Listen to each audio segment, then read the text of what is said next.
record. Hopefully you guys can see my screen. Kieran said, trying to create a sea of words effects in Fusion. One of those in particular know that will help me. Show the example of what I'm trying. Yeah, if you have an example, that would be great. But I think I know what you're talking about. And I can probably help you out there with some different techniques. There's not a single way to do that kind of an effect. So I could show you a couple different ways that you might be able to do that. You actually came prepared today. Let's go, Billy. Come on, man. Hey, Paul, don't swear at me, man. Don't swear at me, man. Yeah, guys. So hope everybody's having a great. It's Thursday. It is Thursday already. Hope everybody's having a great Thursday. Over the weekend, I got a nasty little head cold, so I apologize if my voice sounds a little nasally. Finally on like the up. I'm feeling like I'm about to get over this thing, so pretty ready to not be feeling crummy. But yeah, today's going to be super open-ended. What I'd like to, so I'll try to repeat this again at some point, maybe in the middle or the tail end of the call. But next week, if you guys can make it, next week I'm hoping is going to be a pretty cool week. I streamed on Monday, and there was somebody who came through the stream who is a pretty experienced YouTube editor, and they had said, they've been editing for 6+ years, and they showed some of their work, and seriously incredible videos, like millions of views, all the big metrics that you could want to throw out there. And so I asked if they'd be willing to speak and answer questions, and he said, yeah, totally. So still talking with him, but next week, hoping to have him come through, and I don't know. I don't know if he just wants to answer questions. I don't know if he wants to like talk through his timeline or what. But yeah, it's pretty cool. I'm trying to figure out more ways to get like actual grown-up editors in here to share information, because it's definitely helpful, I think, for you guys, but selfishly, I think it's going to be helpful for me. So trying to get more people in there as possible. But yeah, today's super open-ended. We'll start with Karen's question about the Sea of Words effect in Fusion. If anybody else has questions though throughout, feel free to chime in, come up on the stage. I feel like everybody in here has done the office hours before, but for some reason, if you don't know, if you want to come up and speak, there's a little hand icon down here. You can come up and ask a question. Me. Well, let's plan on that. Let's do Karen, and then we can do Billy's question, and then we can kind of go from there. Cool. Yeah, I might, depending on how this goes, we might keep office hours closer to the hour mark today, just because I'm a little nasally. Little nasally. So let's start with the Sea of Words effect. And so, Karen, correct me if I'm wrong, but I'm assuming what you're kind of looking for is an effect on screen where you've got just like a bunch of different text and words kind of flying in and around and all and about.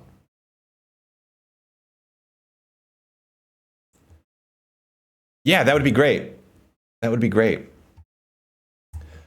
Either way, I'll let you go ahead and do that. But either way, what I'm going to recommend to start this is we're gonna do this in a Fusion composition. I'm not going to recommend doing this with one of the title nodes. I would start with a blank Fusion composition. Oh, perfect. We got a link. Oh, that is a very cool looking effect. One sec, crew. Okay, so this is what we're looking at.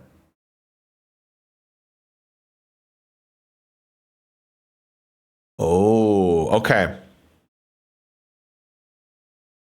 Well, wow. Yeah. So what I'm going to say is I'm going to say so many things. So many stinking things. This title sequence that you're showing is an amalgamation. That's a good word right there. An amalgamation of a few different moving pieces. So I will do my best. My mom was an English teacher. Shout out teachers, man. I'll do my best to walk through how you could start to set something like this up and probably some of the effects that they're using. But what I'd like to do is start out by just kind of breaking down what we're looking at and then how we can bring that into DaVinci. You know, like what node do these different things equate to? So in DaVinci Resolve, let's go ahead and I'm going to go ahead and open up Fusion page. We'll just hop into Fusion and we'll get this started. So again, anytime I'm doing a new Fusion composition, normally what I'll do is we'll start with just a blank background node. It just sets the canvas for us so we can get started there. So for us, at least for me, this is my train of thought, and I'd love to hear what you guys think when you see something like this. So I'll go ahead and play it again. For me, if I'm ever trying to emulate an effect, where my mind immediately goes is what things are changing and what does that equate to in DaVinci Resolve, right? So, and what I mean by what things are changing, I'm thinking of like properties. So position, size, color, rotation, opacity, you know, all these things equate to normally like one single slider in the Fusion page. So for me, I'm going to try to break down the overall macro movement first, and then we can start to look inside of this, because one of the reasons why this title sequence works so well is because there's like intertwining movements. So things are moving independently of each other. But if we were to look at, let's look at the object as a whole. So let's not look at the individual words here. If we were to look at like the overall macro movement, we've got some kind of slow zoom in and we're rotating clockwise. Okay, so that's one of the first things that I'm noticing here. That we can probably do with a transform node or a 3D camera. The other thing that I'm looking at is in DaVinci Resolve, when it comes to duplicating or adding a lot of, most of the time when we're doing that with text, it's going to stem from a title node. And so what I'm noticing immediately here is that there aren't a lot of repeating words. So we see evidence, pleading, proceed, or procedural, opinion, order. So to do this effect well, this might have been a lot of like hand done motion, because otherwise they would have had to set up you know, like some kind of script that reads in a lot of different words. But for us, and I'll show you what I mean. If I were to try to use one of our duplicating methods, and there's a few, like I mentioned in DaVinci, but we'll start with one of the basics. So I add in my text node here, and we'll do order. And if at any point, if I'm doing something, Karen, or anybody in here, that you're like, wait, how or why did you do that? Please feel free to speak up and just say like, why would you do that, or how? Okay, so I have our text node here, right? Okay, perfect. One of the ways that we can create a lot of is with a duplicate node. So there's two that we have to work with. There's one without the 3D suffix, and then there's one with the 3D suffix. This one is meant for 3D space. So we can use the 2D one, add that here, and then there's a few different properties that we can mess with. The big one that we'll probably want to use would change the copies. So let's go something crazy. Let's go like 50 copies. And then some of the other properties that we can change are the like regularity of how this thing is duplicated. So on this first page, this is, I'm trying to think of a good descriptor, but when I change a property on this first page, it is going to be a sequential change of said property. So if I were to change the center position down, you can see that everything changes evenly. And I can even go to the right or to the left, and everything changes evenly. Same with the size. So if I were to decrease the size, you'll see that each one kind of stair steps its way down. So that's the first page. The jitter page adds some randomness to it. So I can change the mode to random and then mess with this center property here and kind of, you might need to play around with how things are seated, but then we can create this field of spread out words. The problem that you might be picking out is that it's all the same word. So every single word is order. So if that's not an issue for you, and you just wanted to have like whatever your word is, the easiest way to do that would be with the duplicate node. And you could introduce motion here with keyframing, and you can introduce motion keyframing the center position as well. Can you have it from an array of words? That's a good question.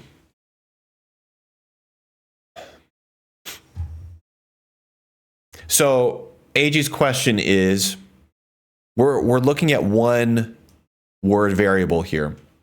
Is there a way to introduce an array? And if anybody isn't familiar with what an array is or a vector, essentially when we're looking at our variable here, right? So size, tracking, line spacing, it's one number. So let's do size, right?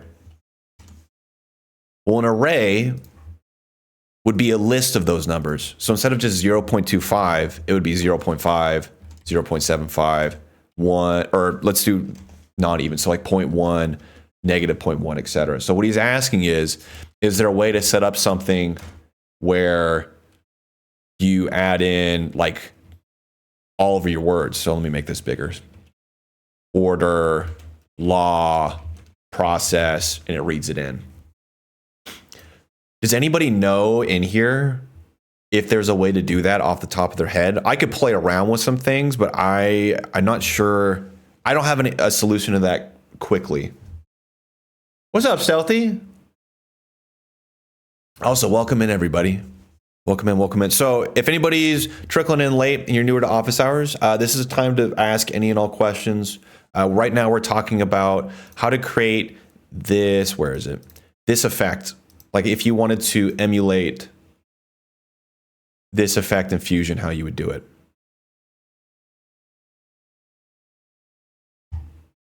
So while we're thinking about it, I'll go ahead and talk through some of the other things that I'm noticing here. It looks like the words are changing size in three-dimensional space. Right? So it doesn't feel like we're looking at a 2D animation. So this word evidence is going to be, keep your eyes here. This word evidence is going to be coming towards us. This, what is this? Half of something is going to be going away from us. So in my head, that probably equates to doing something in 3D space. Create an awesome 3D word cloud. Does this work with, do you have to use multiple text inputs, sleeves, or can you just use one?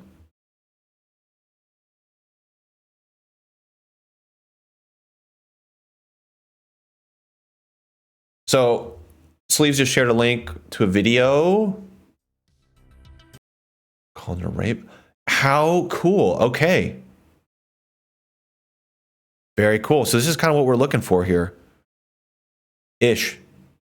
Oh, interesting. Okay, so let's try it out. So I guess this, before we do this, I think this is going to be pretty advanced for anybody who's a little bit newer to working in Fusion. So what I'd kind of like to do before doing this is talk through maybe a little bit more of a realistic setup for somebody. Oh, Lucas is here. Lucas, hello, handsome. So Lucas is the editor I was mentioning earlier, who is a super experienced YouTube editor. I think the plan, so Lucas, correct me if I'm wrong, but I think we were thinking next week we'll do like a dedicated Lucas session of Q&A, talking editing, that sort of thing. Or were you kind of hoping to do that today? Because if you wanted to do that today, we could totally change gear and do that.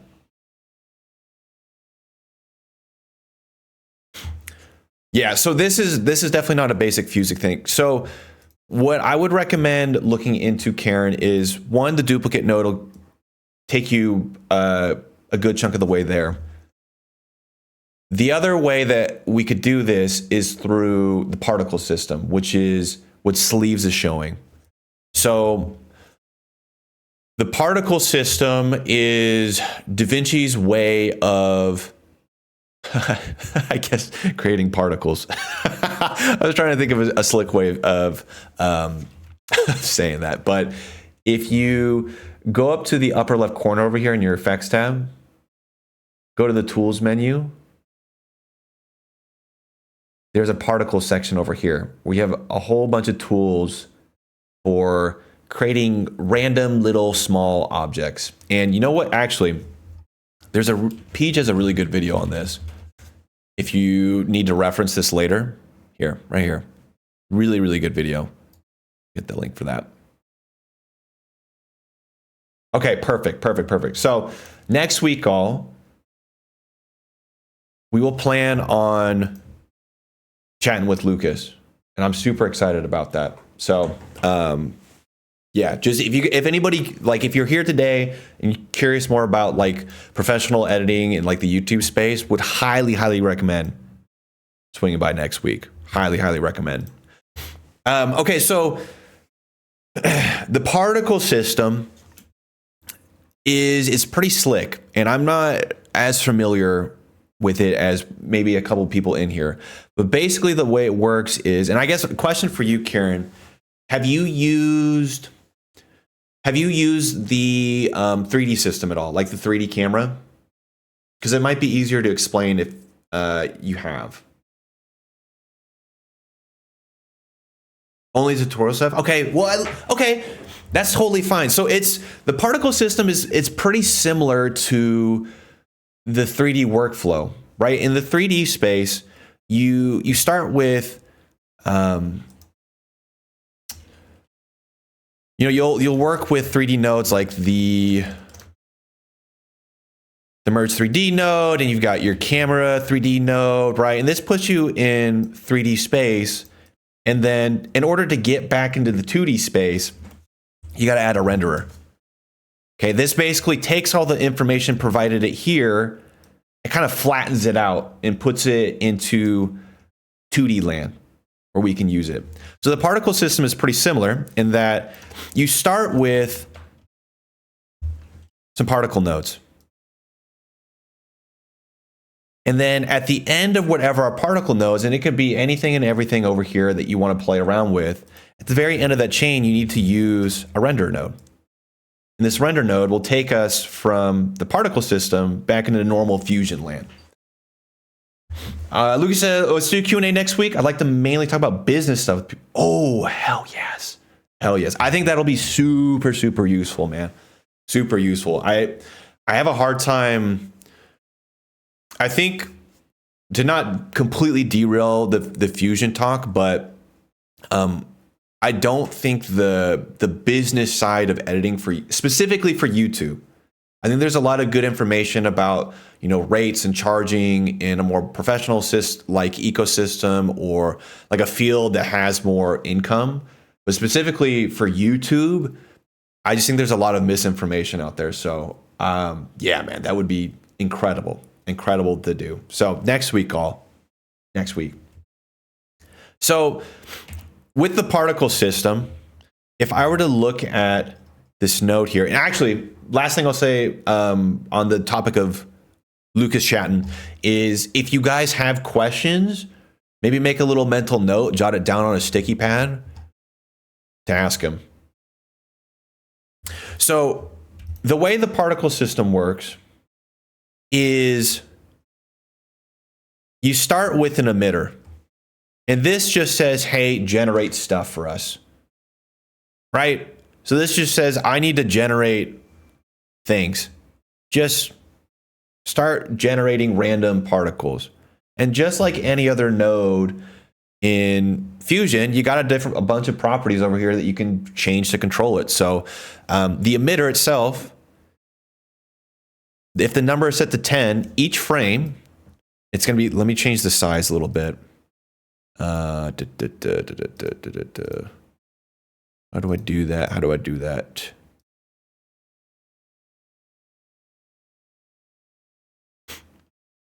It's going to be a little hard to see in Discord, but each frame we're going to get 10 particles. And it's going to last 100 frames. Change it to blob. Is that better? Okay, there we go.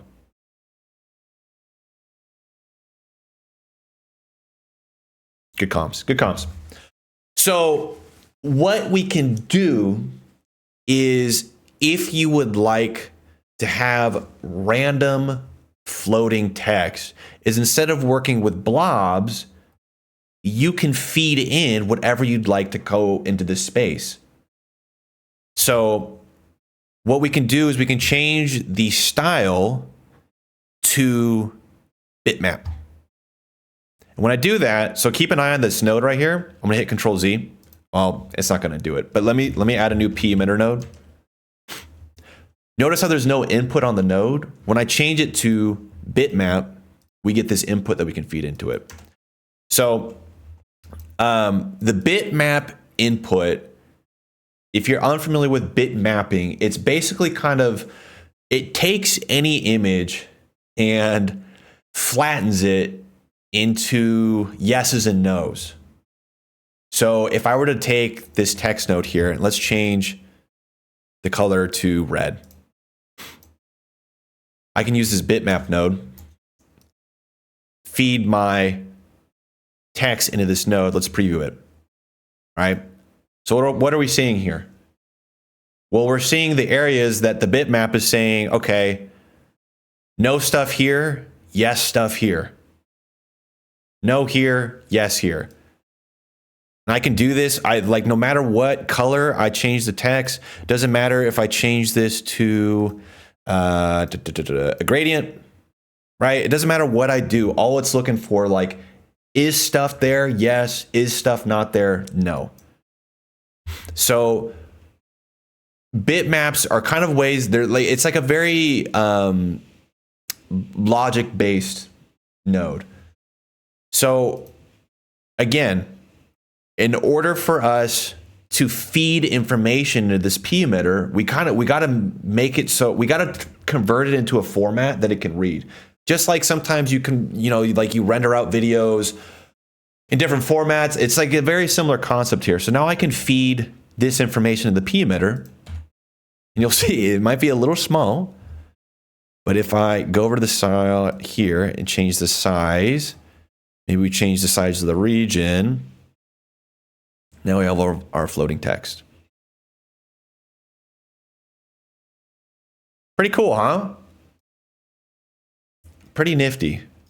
So I'm not going to spend a ton of time going over every single control because there's a lot to do it. So I would highly recommend referencing that video I sent you from Peach. He does a really good job explaining some of the basics of influencing, like kind of controlling how you'd like. What I would like to take a look at though, real quick, if you guys don't mind being patient with me, is this video Sleeves sent about creating an array of text. And it looks like, yeah, this seems like it might be a little advanced.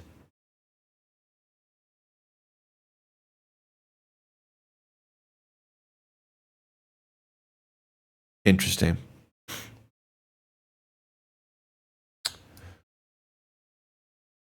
Because again, the thing that's kind of tricky to emulate here is that we're working with a lot of different words. So if I were to look at our note here, everything says text. So I don't think it's going to be worth covering this video, although that is very, very, very cool. My workaround for doing something like this is I would use multiple text nodes. So I would either merge some text nodes on top of each other, or I would just have, you know, like multiple emitters. And we'd merge them on top of each other. So then we could do frogs.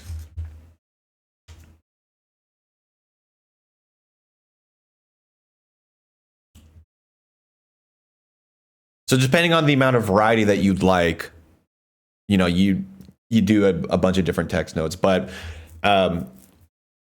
there becomes a point, yeah, actually, like just what Sleeves just said, there becomes a point where doing this becomes super tedious. And of course, I closed the link that you sent me, but it, like in a pinch, this is a great solution for what you're talking about. The other thing that's kind of cool with stuff like this is if I merge this, can I not merge it? Oh, 2D. Here we go. The other thing that's kind of cool with something like this is that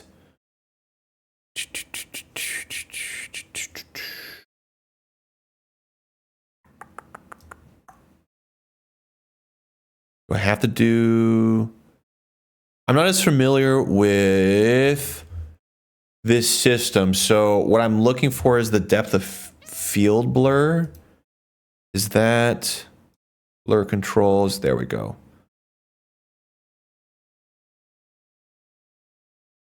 There's like ways to kind of faux create depth of field, and I'm gonna do a poor job of it here. Or is it rendering? It's rendering. Oh, sorry. Oh, sorry. So, Karen, other questions you have on that effect?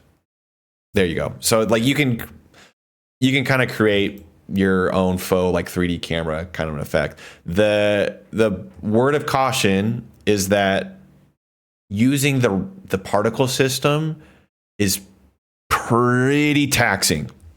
It's pretty involved. So I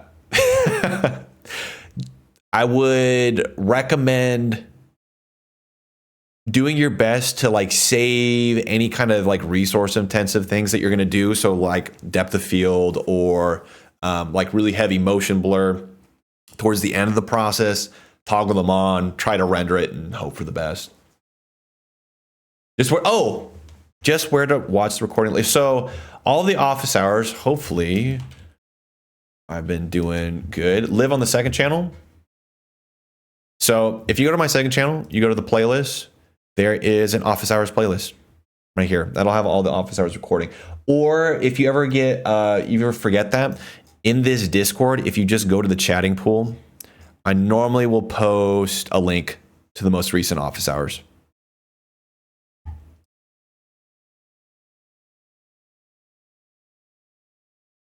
That's a great question.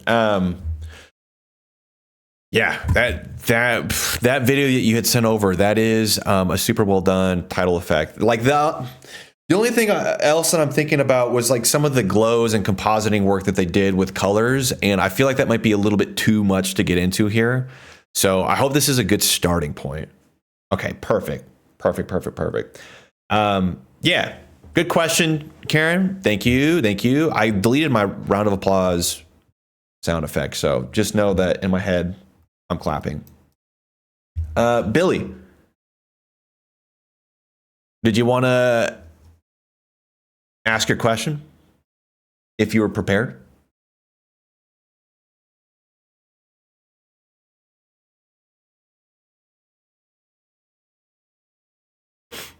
Yeah, turning on this stuff is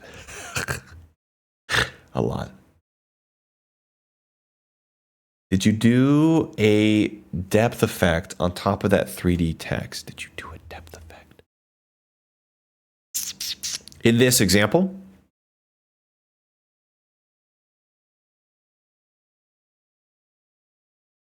In the emitter slider here, there is in the style, if you scroll down, there's a Z depth of field blur that, yes, you can toggle on.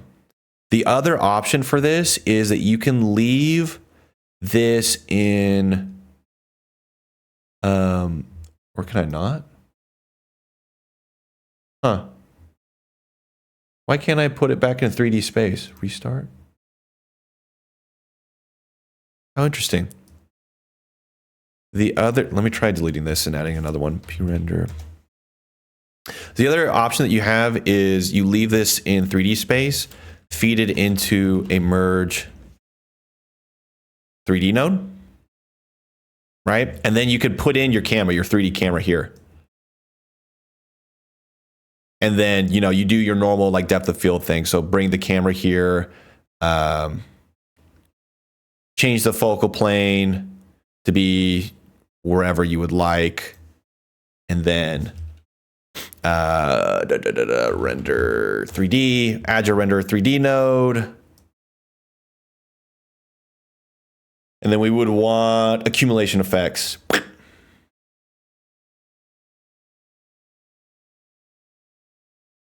And that will do something similar. Oh, I got. Yeah. Yeah. There's a few nodes that'll do that. That'll kind of do some faux processing in the back end to create some depth of field. Yeah. But that, like, this would probably be how I would do it as well if I was working with particles in the 3D space. Is I would use a 3D camera, because then you have a lot of control on the motion, right, of like how you're viewing things. So then we can start doing some. Oh, hold on, let me toggle that off. So then, you know, you can start doing some cool stuff with the camera. Pretty slick, man. DaVinci Resolve is so cool, dude. There's some incredible things you can do in this program. Billy, I don't know if you're still there and around and wanted to ask your question. If not, we can definitely move on to still here. Perfect. Perfect. Well, ask away, sir. What's been on your mind? But yeah, this is a great question. The particle system is, yeah, it's not something I get an opportunity to mess around with often. So yeah, super interesting. Oh, come on up, man.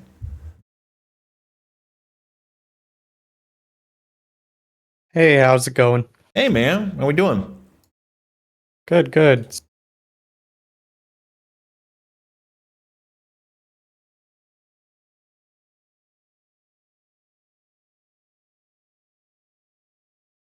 Okay.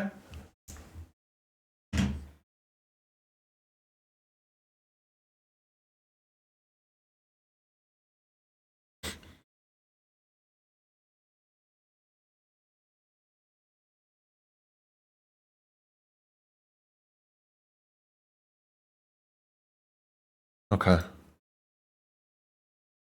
me pull her I up. will be going from 0 Let me get my audio straight. to 1 trillion money, but I will be going from 0 to 1 trillion money. Okay. So I will be going from 0 to 1 trillion.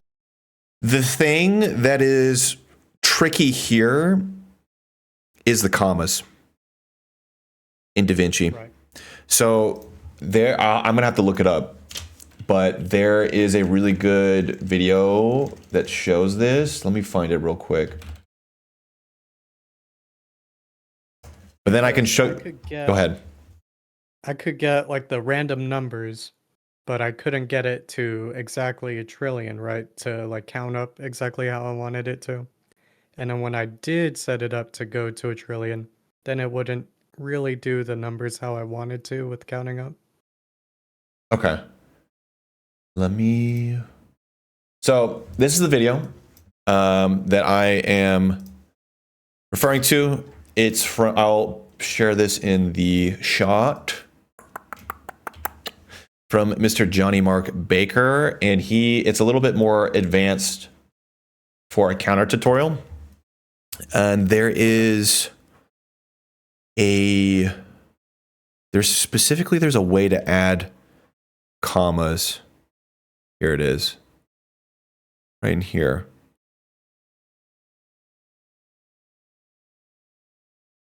Yeah, I think that'll do the job. The tutorials I watched, like I said, didn't get it quite right, but this one looks good.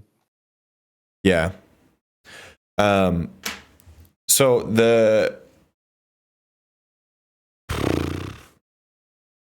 I'm curious if there's string.sub counter -4 -4. How interesting. -3 minus. Huh. Okay. The key. Oh, here we go. Create a number counter. Interesting. So what I'm looking at here is he's listed the expressions in the description because he's an absolute Chad. Oh, what did you get? AG linked another video. There you go. Does this have the expression as well? Oh, this is script based. Okay. That's good comms though. That is good comms. 405.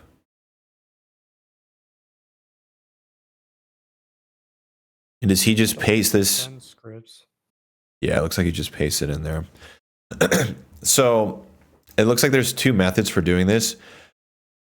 You don't actually have to write or save a file, but whenever we're using a node in Fusion, when we use these entry fields over here, you know how you can use an expression? So we can go here and we can equate it to like the tracking. Or maybe it's not going to do that. Okay, so that size doesn't work. Nice. But you know, you can use an expression. This is actually like a mini, I think it's Lua field where you can feed in like a full Lua script and it'll work. The thing that's weird is that like you can't expand this entry field to be a notepad. So you kind of have to like prep it ahead of time and paste it in, which is what he's doing here. I'll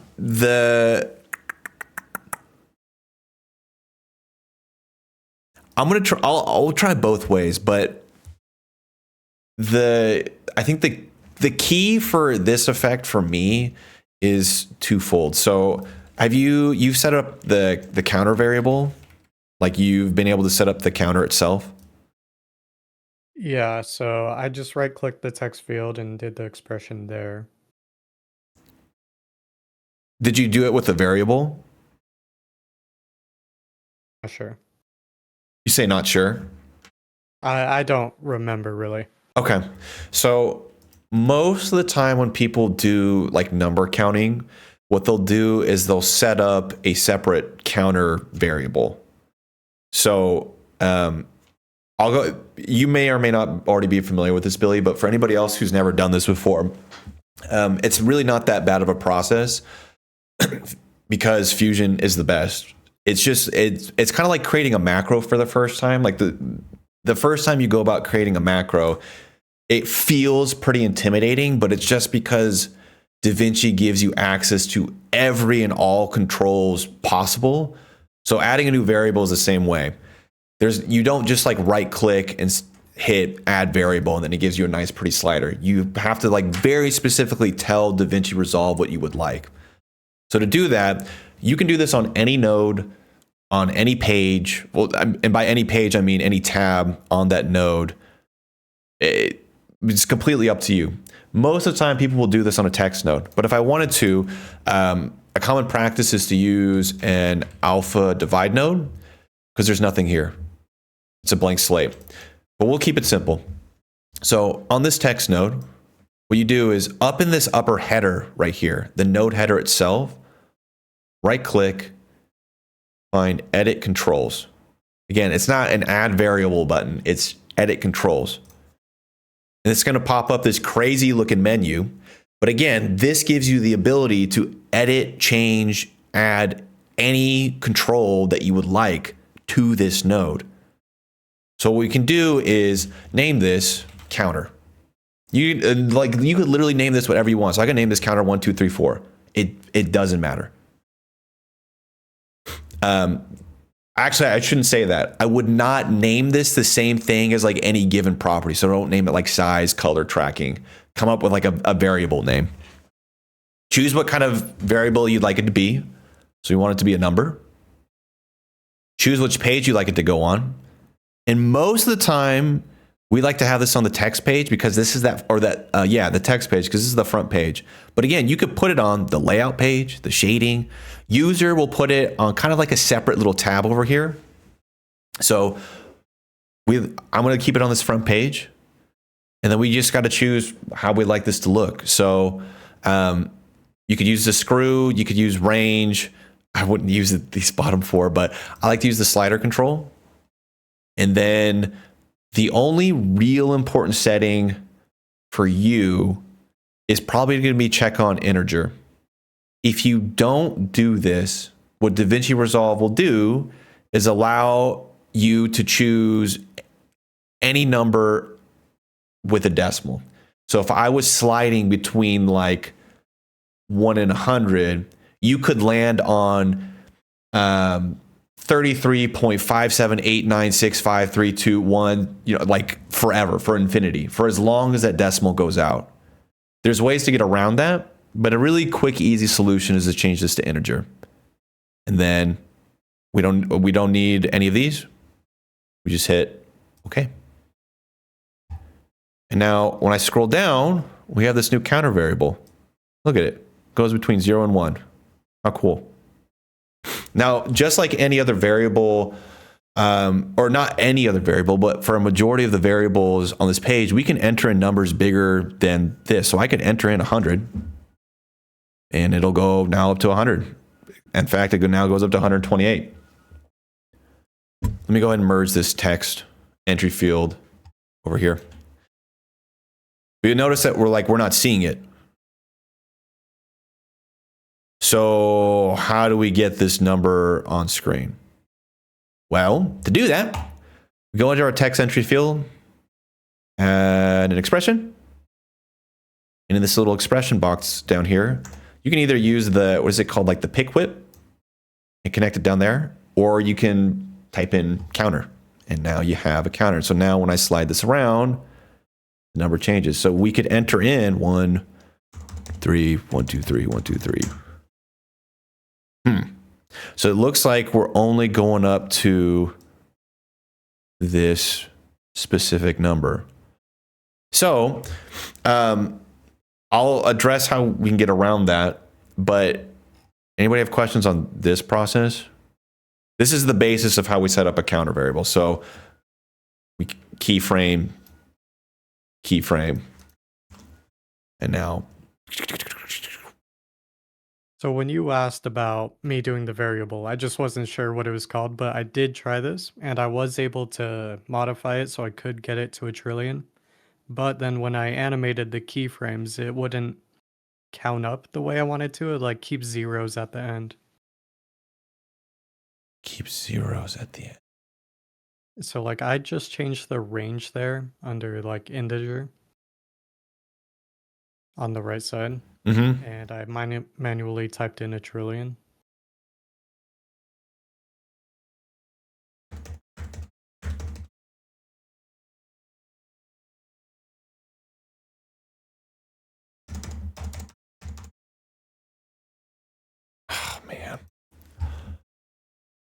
Sometimes this is so weird, man. Hold on.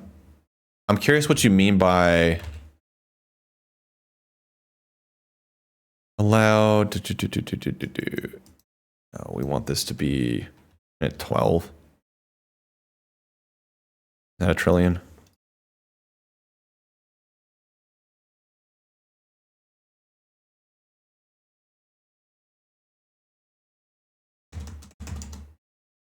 Huh. How bizarre. I should have saved it, but it didn't work, so I deleted it. But I was able to get it to go up to that number, but it didn't do like the smaller numbers counting up. Let's try creating a new one. Text slider. Can I do that? There we go. Right. Now if I go 1, 2, 3, 1, 2, 3. Yeah. All right. Interesting. Yeah. 1, 2, 3. All right. Well, we're at 1 billion, but I think it kind of works the same. So what are you saying? So how are you saying it? When you slide this, it's only zeros or something? Right, you see that? Try the keyframe. And then 1, 2, 3, 1, 2, 3, 1, 2, 3.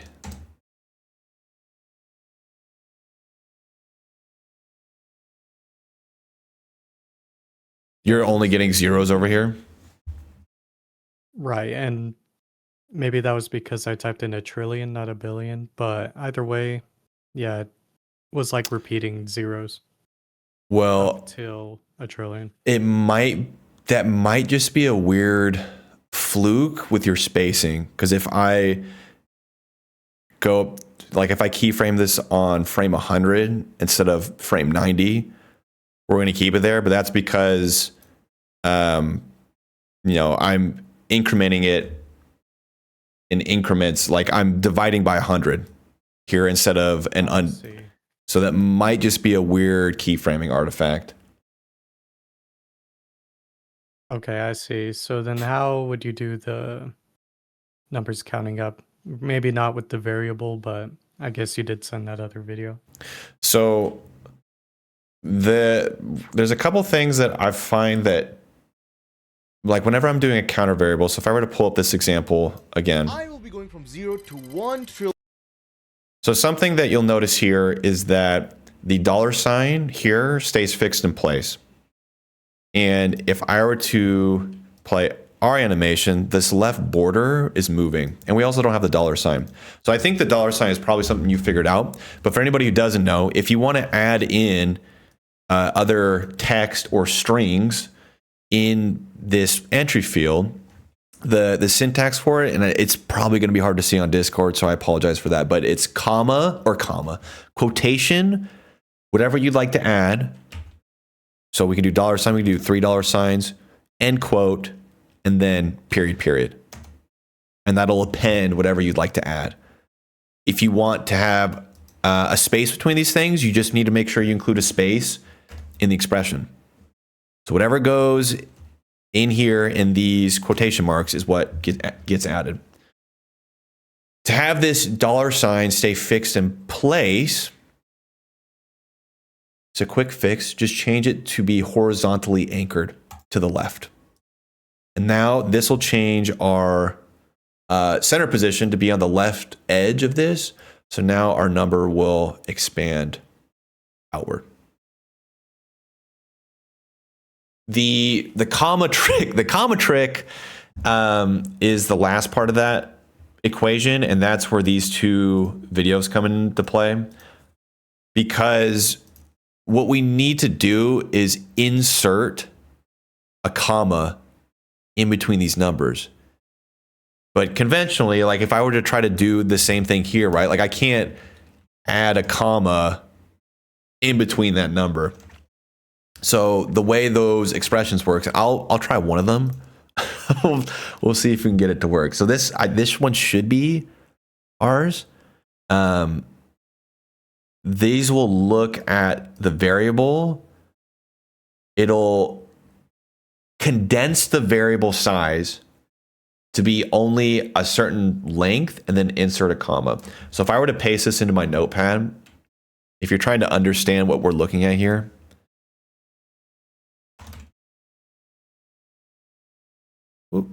let's try just making you smaller.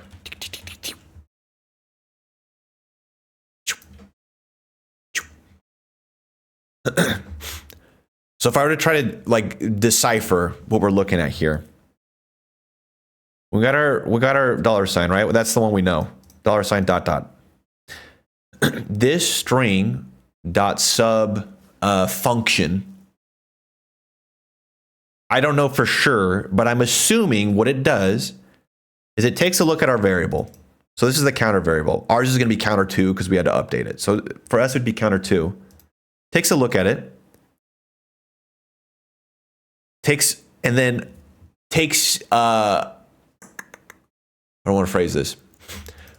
You input your variable and then you input where you'd like it to start displaying that variable and where you'd like it to end displaying that variable in terms of position.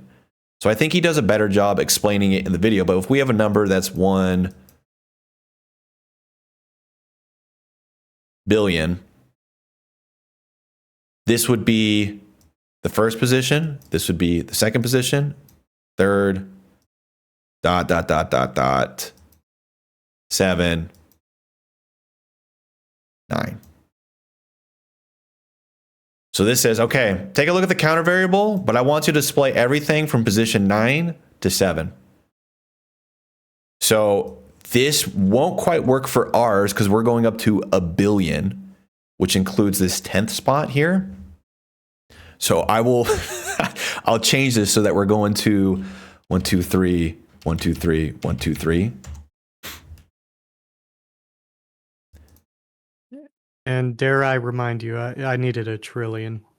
So if you wanted to do this for a trillion, I think I follow. Yeah, what you need to do is you go 12 to 10, and then it would be 15 to, was that 13? So we can try it. Well, oh, and I need to make these counter 2. The video that AG, the video that AG had sent over is a more dynamic solution. And it kind of like circles back to the text, the sea of text example, right? Like you can kind of force this up to a point. And for the most part, it's probably going to be pretty rare that you're doing numbers past a trillion. So it would be, a trillion is 1, 2, 3. That's a billion, million, thousands. Oh, and I didn't set this counter up to go up to a trillion. All right. Well, but like this expression, you can continue to kind of build this out up to a point, and then there's probably going to be a point where actually just entering in this script that accounts for every single possible combination is more dynamic. So I'm not sure if this is going to work. We'll try it. Copy and paste it, enter it in. It's close. So this, we didn't quite get all the way up here. And I think that's probably because I goofed somewhere along the lines. But yeah, that would be how you do it. And then, you get your color, get your outline.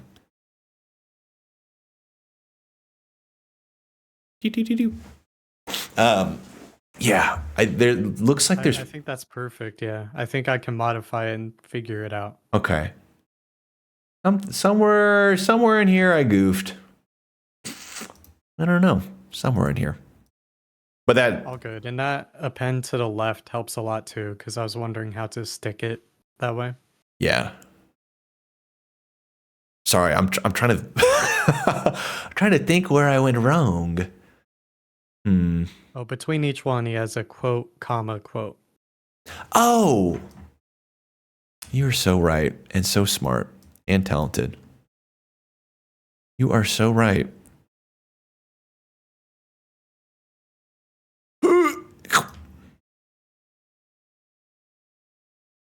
Yeah, well, shoot. Now add the 13 or the 13 slot so we get the 1 for the trillion. I can't. I didn't set up my counter variable correctly the first go round. Oh, Yo. okay. Send that over and I'll fix it or modify it. Yeah. Well, look at that. Oh, See, again, it's like you kind of like there's a point where it's like, well,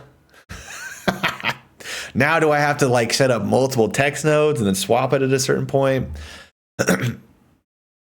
But I'll send this over. This is the full expression that I use. You just want to make sure your counter variable is set up correctly. This is fun watching Toasty. Well, I'm glad Fusion is fun while inebriated. I kind of want to try setting this guy up and seeing if it's just easier. So if I were to go to the description and let's just try this. Why not? So while I'm wrapping this up, Billy, question for you. Do you still have questions on this or other questions? It was mostly this. I was gonna ask maybe some questions about finding more work for YouTube clients because that's what I'm trying to do currently. But it sounds like next week we can ask Lucas some questions. Yeah, I think I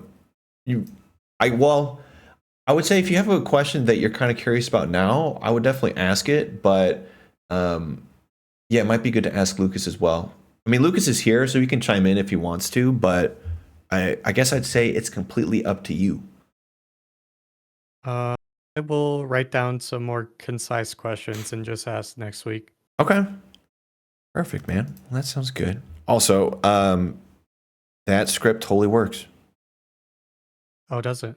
Yep, it's actually super easy. So you just need to input your counter name in here, and then I took this,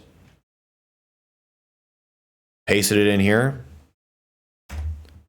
and it works for every size, shape, actor. Super nice. Oh my goodness. Yeah. That is perfect. Isn't that slick? Fusion is so cool. That as well? Yes. I don't know if it'll format it correctly in the Discord message. Oh, it looks like it did a pretty good job. The key there is to make sure that where it says number, it's whatever your counter variable is. Okay. The video, again, shout out AG. That's a good poll, Brother Bear, is this video. That's a good find, man. I'm going to save this as a template so I can have it. Oh, I have been wondering how to do that with some things. Yeah, well, let's do it, man. Let's freaking do it. I'm going to set this up so that I have a cleaner text node that we're working with here. So while I'm doing this, I'm going to go ahead and set up our counter variable here to save it as a template so that I can drag and drop and use it whenever. So if you'd like to follow along or watch along, please do so. While I'm doing this, though, if anybody does have questions, Fusion, editing, whatever, so like Lucas is here now. So if anybody has like content questions, we could try to answer those now. If not, totally fine. Totally fine to hold off until next week. Could be can you take a look at this video question? Could be what do you think about my channel question? Could be what music should I use? And then you do 1E plus, let's do like 15.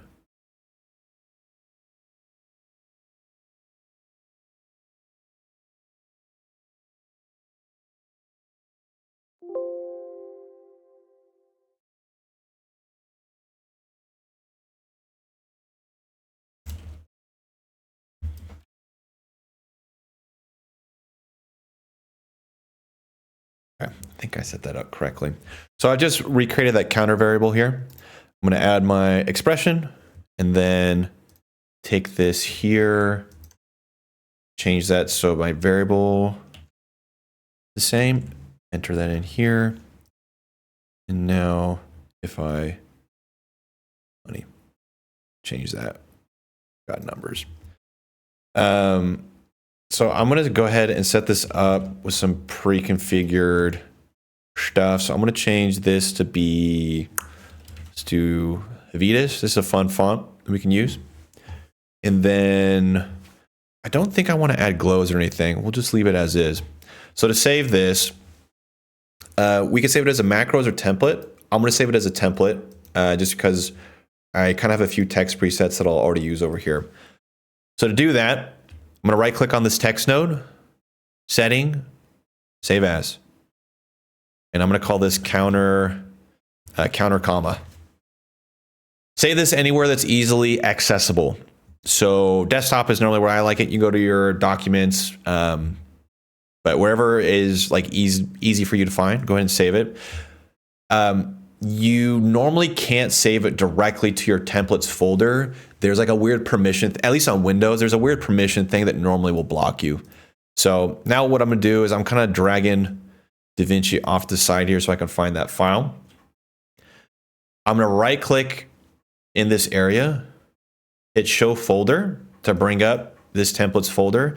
If you don't have a templates folder, sometimes you need to create this file path and then it'll kind of bring this branch into Fusion. If you're ever curious about where to find this, quick Google will normally help you. And then there's also, if you go to the documentation, I think it's developer. Maybe it's not. If you go into the documentation in the manual, it'll tell you where to find it as well. But I'll also paste this for you guys as well. But yeah, then I'll take this .settings file, cut it, paste it in here. Yep, you can have all the permissions. Close this, give DaVinci a second to think, and now up in my templates, I have this variable ready to roll. I scroll down, it's got this, it's got the script. Good to go. Good to go, good to go.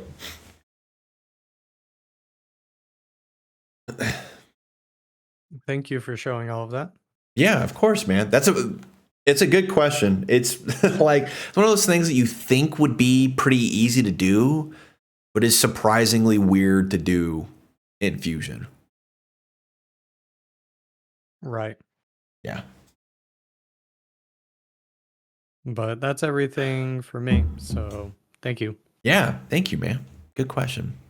Thank you, Billy. Round of applause. Round of applause, man. Ted asks, is there a better way to do this? Oh, man. The shatter effect. The shatter effect. The shatter effect. The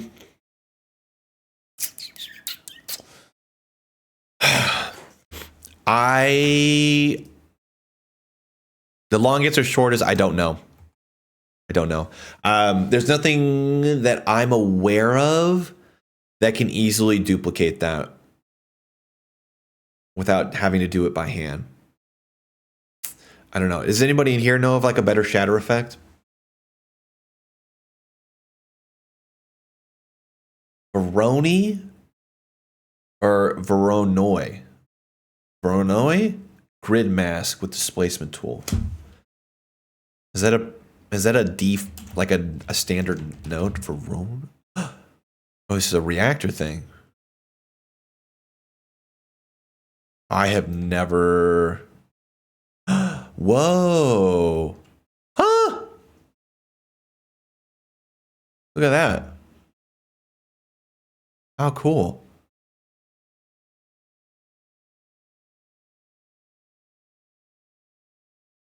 Interesting.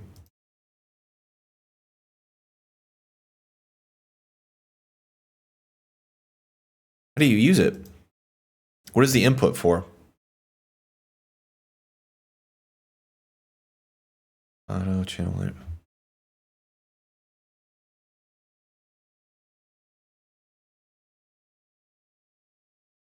Can you mouse button pressed? Can you change the pattern?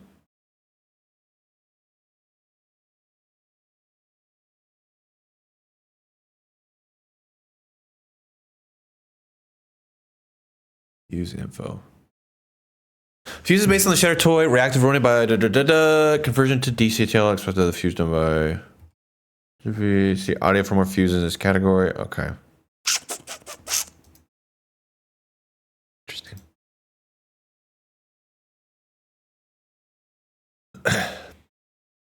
So I've seen kind of what Lucas is describing is. I'm just so like, would you feed this into the fast noise?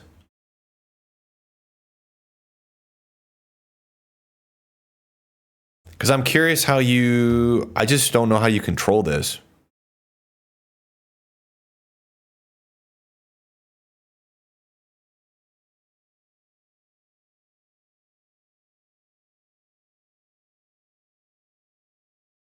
Oh, geez. Yes, it's to foreground of a DVE. Okay. It's a reactor node called, he spelled it correctly, Voronoi, Voronoi. And you connect it to a DVE node? Foreground.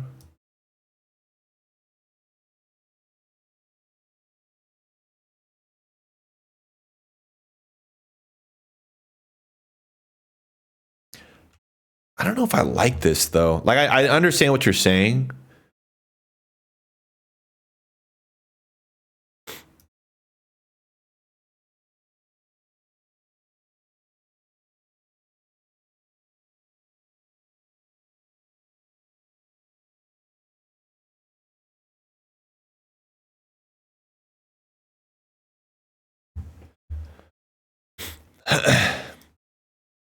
And then wouldn't you need to like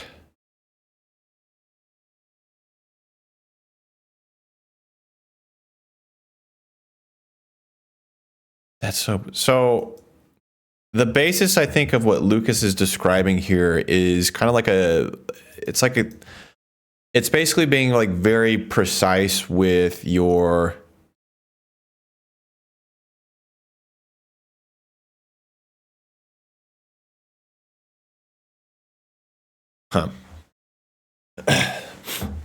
I don't know. With the turbulent displays. So we've talked about using the displace node a few times in here. If anybody has questions on like what it does, feel free to speak up. Oh, and then we need.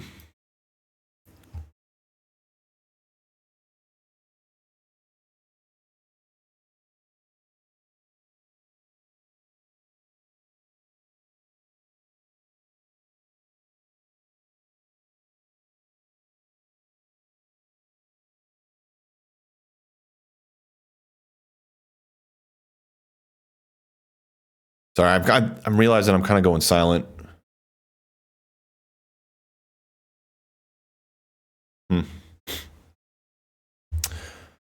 Try the Shatter 3D. Okay, Shatter. I don't know if I have that. Is it called Shatter 3D, or is it a reactor thing? So to answer your question, there's not like a in After Effects. There's like kind of like a pre-built-in like shatter system. DaVinci doesn't have something like that yet that I'm aware of.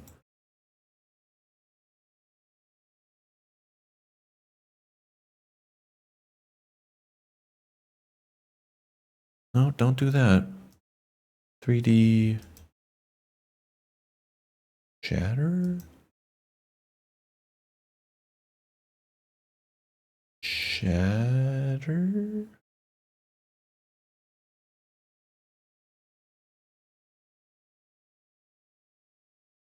Huh. I've seen some tutorials on people 3D.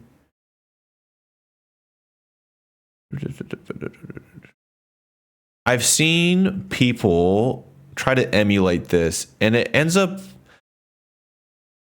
every time I've seen it, and I haven't, maybe there's a newer tutorial out there that is better, but every time I've seen it, it look like it works, but it doesn't look like you want it to. If that makes sense. It kind of gets there, but you'd have to use, I feel like, a good amount of like blurring to get it to do what you want. Yeah, I'm not seeing it, man. I don't know. I believe you. I definitely believe you. I'm just curious if, I don't know, maybe I missed something along the way.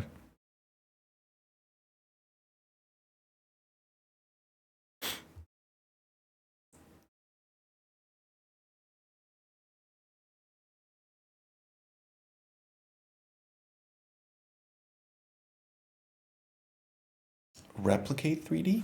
Maybe. Maybe.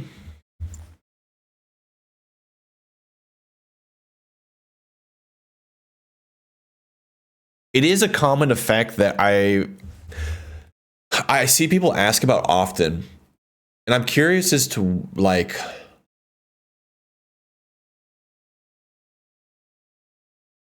I'm curious as to why it's not something that is already in DaVinci.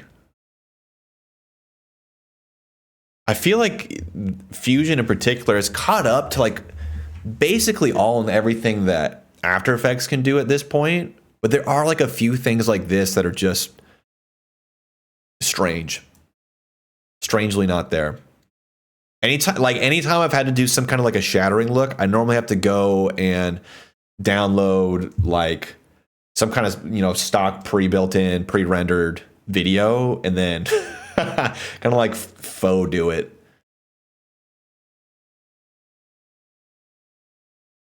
Also, Reactor's taking its sweet time to update. Yeah, so I'll take a look into the shatter effect. Anybody else have other questions?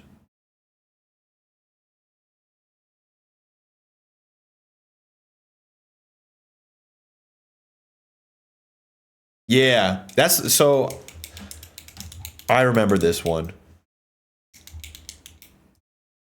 Yeah, this is one I remember. Shout out Peach, man. That's the damn goat.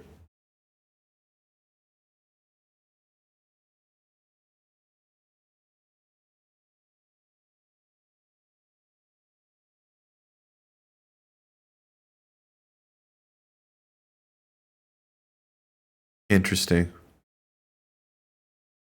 No, you're good, man. You are totally good. 3D, and this is going to be our displacement map. And if we view the displays 3D, you can see our image is looking a little wild. So what we need to do is change some settings on our displays 3D. Let's change the channel to RGB. Let's change the mode to relative, and that's good right there. And then we're going to change our bias to -0.5 so it stays centered where we had it before. And then we could change our scale just like this, a little bit like that. And then we could zoom in just a little bit, and we could change the displays however we want. From at the beginning, the Y is going to be at 0, and then at 23 you're going to have our value go to about -1. So what I found best, far enough as I wanted to. So here, keyframe all these values again. Yeah, I don't know, like I think of cutouts that you have over there, and like it looks fine. That is basically, like, again, like if you were to do this quickly, it would probably work. All that, if you but it's not what I want, man. It's not what I want. You know what I mean? It's not what I want. It's not the shatter effect that I need and want. I feel like there's probably a cool way to do this with particles, some way, shape, or form.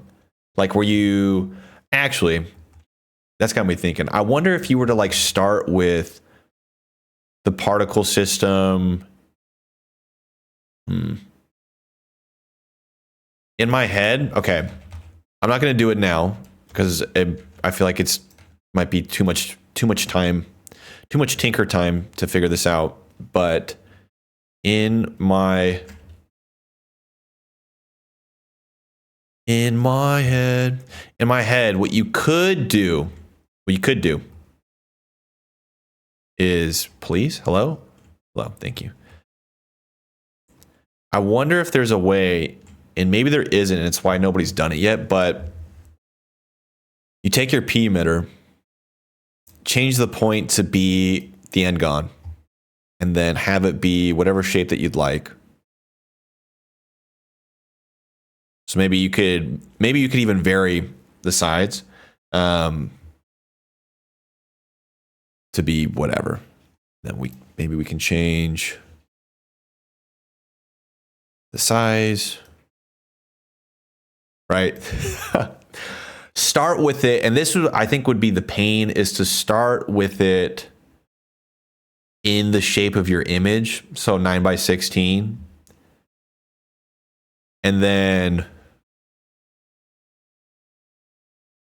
like have it, kind of like have it expand outwards.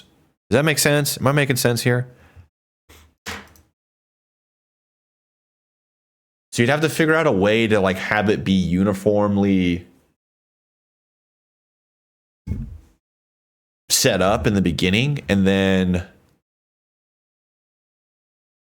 where's the one I want?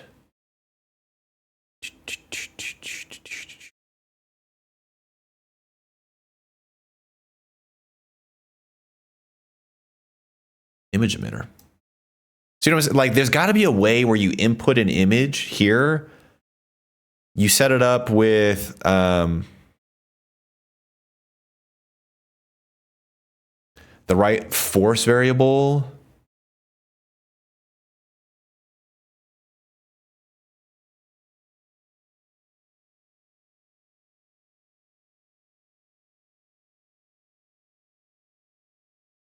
No. You know what I'm saying? Like you set it up in a way to where you start with everything in the middle, set up the forces correctly here. This is just not, these are just not the things that I'm looking for.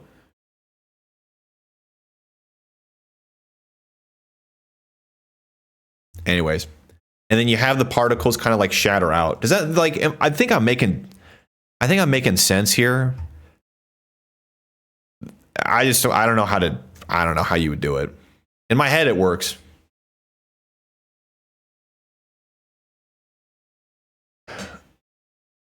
Yeah, I'm with you, Lucas. I'm not sure how this would work either. Can you create dynamic fire infusion? Yes. I have seen people create, I think actually there is a fire pre-built-in effect. If you go to like I could be crazy here, but if you go to the generators, no. Is it infusion? I think there's like a pre-built in effect. So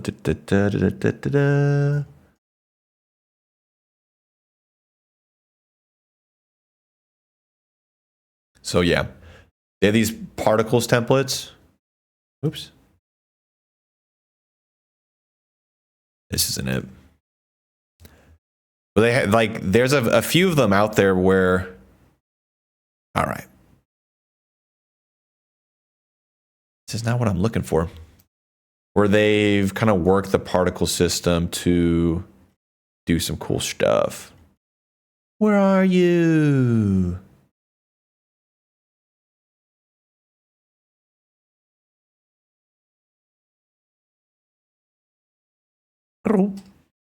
Text, transform, particle. No, I don't know. But yes, you can. It just, I think, say it said set it. Oh, here we go. Embers. Right, you're gonna like, like you can start to do some stuff. It just don't end up looking all that good. Right, like, you know, you can do some stuff. It's just nah. If you're gonna actually want to create realistic fires, I don't know. I don't think Fusion is gonna be the best place to do it. create this awesome shatter text effect in DaVinci Resolve. Let's see. Director James L. Brooks comes the perfect holiday comedy. My body exploded in sweat. My first. To create this shadow text effect in DaVinci Resolve, let's hop onto the Fusion page, load, and to create this shadow text effect. Yeah, see, like, this is what I'm saying. I feel like there's a way to do this with the particle system to look somewhat good. The problem is making it look good. Because, like, this is cool, but would I ever actually use, like, this particular effect in a video? No. Like, as is, no. But it's cool. It's cool that, like, it's something that's there. You know, feel free to experiment. Anyways. Alrighty, crew. Well, I think we're going to call office hours early today. And we'll go ahead and plan on meeting up next week. But good questions today, man. I appreciate you guys showing up. And